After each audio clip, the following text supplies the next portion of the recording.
Welcome, gentle listener, I am Baldermort, your faithful servant, and I wish to introduce you to the forces, factions, and war gear of the Warhammer universe, the grim darkness of the far future, where there is no time for peace, there is only time for war. This is the last video of my slower period and semi-break in August. Hence, I hope to be putting out slightly better content, either in duration for red tracts or in quality for Friday nights. But let us see what I can do now that I have had a little rest. Now I have one more advert, but then hopefully we shall see far less of them, as things usually pick up from here on in. Wish me luck. The more hits we gain, the more views, the less ads I need to take. Sad but true. Apologies. So, here we go. Internet browsing is intensely fun. The cats who jump or purr, the people do flips and cartwheels, the pundits can tell you what they think. It can be a dangerous pastime, yet we all blissfully drop ourselves onto the high seas with nary a care. There are 1,000,001 pitfalls and dangers. Can you identify them in time? Do you honestly run a scan after every search? If not, then let me introduce you to the solution to your issues. Surfshark VPN.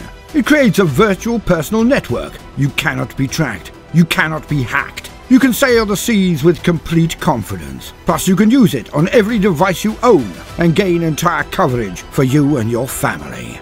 Get Surfshark VPN using enter promo code Baldermort for 83% off and 3 extra months for free, protecting you and your loved ones from all forms of cybernetic horror. So hit the links in the description and put up your Surfshark shields right now.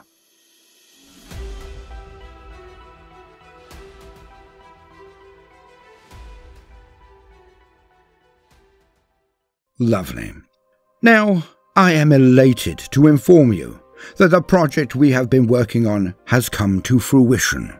Myself and my daughter, previously known as Gremlin Girl, now dubbed Lightbringer, have been working indefatigably to try to produce something new. Living Mythology is launching its very first real video tonight in only 2 hours at 7 PM BST. We will be covering all of the major pantheons, demons, angels, gods, and monsters over the course of the channel, but in a more organic way than you may be used to on YouTube. No lectures are these, but tales to relax and portray the rich cultures and mythologies our race have created from all across the globe.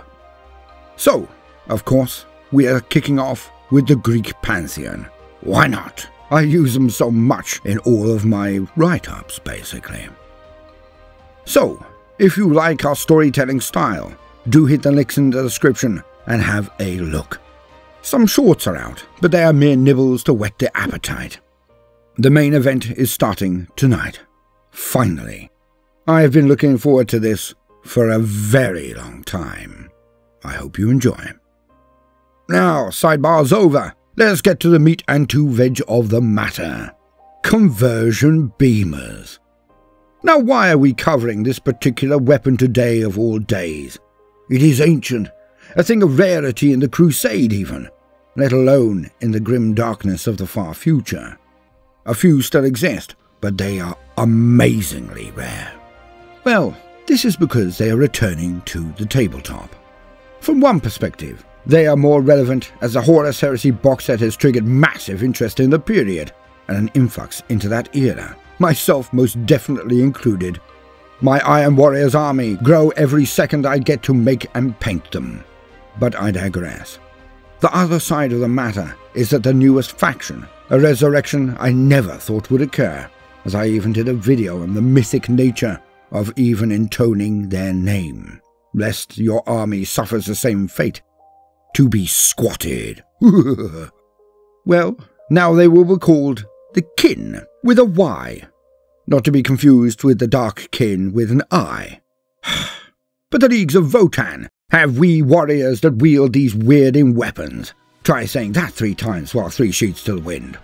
But yes, we finally see the difference betwixt the Imperium and the Leagues, tech being a huge part of it all. For the new warriors coming out of the core worlds of the galaxy are all Diddy, but pack a mighty punch that has been all but lost to the Imperium.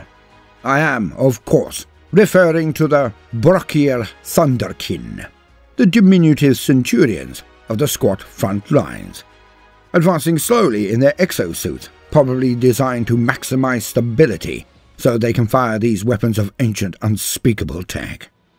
For they have been seen in the wilds of Warhammer Community Tab as having SP conversion beamers. SP what?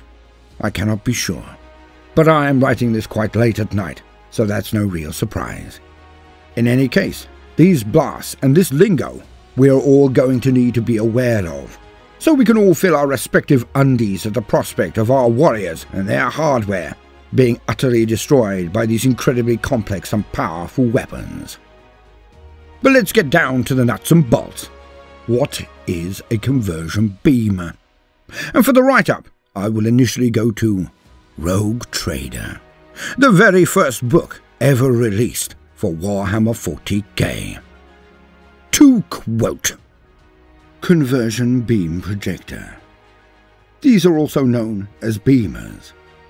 They can only be fired if the operator is stationary. The weapon will not work on board a moving vehicle. In order to ensure stability, troops using beamers are often equipped with special stabilizing boots and ground claws. The weapon functions by converting matter into energy, creating an energy field to its front. The energy field increases in intensity as the beam extends further. Initially, the field builds up very slowly, so the troops in the path of the beam can avoid it fairly easily. At its maximum extent, the matter-energy conversion becomes so powerful so as to cause a violent explosion. A simple enough write-up, but it also goes further in later editions. For the beamer is an esoteric weapon that is both difficult to construct and highly complex to use, needing skilled calibration to operate, as well as dedicated reactor core systems to power. As a result of this complexity, conversion beamers were primarily used during the Great Crusade and Horus Heresy, in the late 30th and early 31st millennium, for dedicated siege warcraft, or starship breaching assaults by specialized operators such as Space Marine Legio Technomarines and Mechanicum Destructors. Should anyone else attempt to use the weapon, its machine spirit might become greatly angered and turn its ire upon the wielder instead. Sidebar, thus indicating the level of technology in play. One would imagine some form of palm detector. Sidebar over.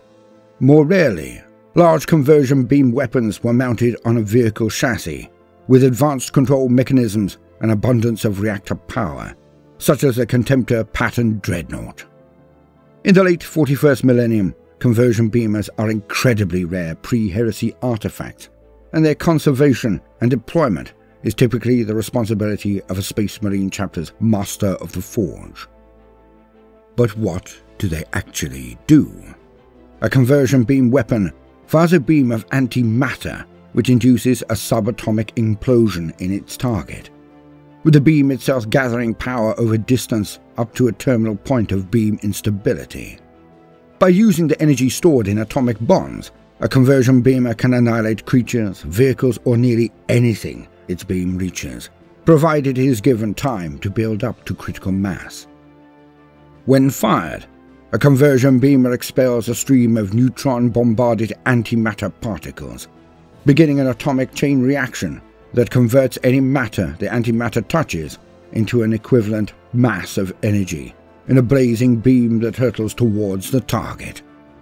As the escalating antimatter-matter reaction travels, more and more air molecules are converted into a deadly blast that finally consumes the target in an explosive release of pure energy. As such, the conversion beamer is equally effective against large targets as well as small ones. The further away a target, the more effective the conversion beamer proves, as it is given more time to escalate in power. However, the antimatter beam is so dangerous that it has to be held very steady to achieve its effect, without endangering allied troops, so the weapon cannot be used on the move. Now, the main times you will see these weapons are on vehicles with a superlative amount of excess energy. The Contemptor Dreadnought is definitely one of them. An Acastus Knight Asterius, those gods of war, is another. But we shall definitely get into them at a separate time. I do feel that I have rather, well, ignored or omitted the knights, so I should get into them again soon. The other main source that one would find in the 31st millennium, or 30th millennium, the Great Crusade period, would be on the Mermaid and Destructor. They crafted their augmetics to carry the heaviest of weapons, often only rendered portable owing to their reinforced endoskeletons and implanted power systems. These cybernetic augmentations enabled them to maintain a furious barrage on the battlefield, and to do so with a precision and skill unequaled. They specialized particularly in the destruction of enemy armored and fortified emplacements, and wielded all manner of esoteric and arcane weapons against which conventional defenses offered little protection. Obviously, one of these was the conversion beamer. Now, the Daemus Pattern Predator Executioner was also another vehicle which could carry these devastating weapons. But we shall get into them again at another time. And now we can see, by the look of these exoskeletons around these new squat warriors, well, the Leagues of Votann, the kin, that they are specifically designed, it would seem, by the leg struts, etc., to hold in position. So these are, indeed, the conversion beamers we have been talking about. Nasty. Conversion beamers on line infantry. Ooh. Now if that doesn't get you interested for the new faction, I don't know what will. I have been Baldermort, your faithful servant. Do give us a like and subscribe if you want more of the same. If you want dinosaurs and natural history, we cover that in a channel, and now we are starting Mythology, as stated. Both will have bi-weekly main releases, but we are trying out the shorts thing on their Mythology channel. When in Rome, they seem to be all the rage.